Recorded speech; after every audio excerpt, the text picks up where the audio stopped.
నీ మీద ఆయన కూర్చోవాలంటే, నీలోకి ఆయన రావాలంటే కొన్ని నువ్వు చెయ్యాలి.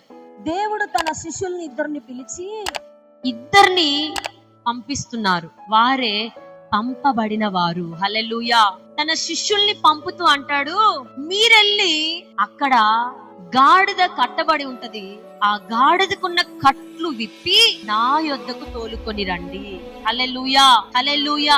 ఈరోజు సేవకుల్ని పంపుతున్నాడు, ఏమనంటే ప్రజలకున్న కట్లను మీరు విప్పి. అర్థమవుతుందా? సేవకులని దేవుడు పంపించి ప్రజలకున్న కట్లని, ప్రజలకున్న బానిస సంఖ్యలని, ప్రజలకున్న కష్టాల నుండి, ప్రజలకున్న బాధల నుండి విడిపించడానికే నేను ఇద్దరిని మీ వద్దకు పంపుతున్నాను. హల్లెలూయా, హల్లెలూయా.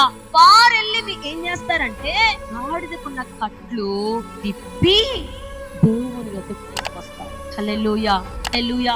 రోజు నీ కట్లు విప్పే బాధ్యత దేవుడు శిష్యులకి అప్పగించాడు. నీ కట్లు నువ్వు విప్పుకోలేవు, నీ బంధకాలను నువ్వు విప్పలేవు, నీకున్న బాధల్లోంచి నీ విడుదల పొందలేవు, గాని నీ దగ్గరికి ఆయన సేవకుడు వచ్చి నీ కట్లని విప్పుతాడు. హల్లెలూయా.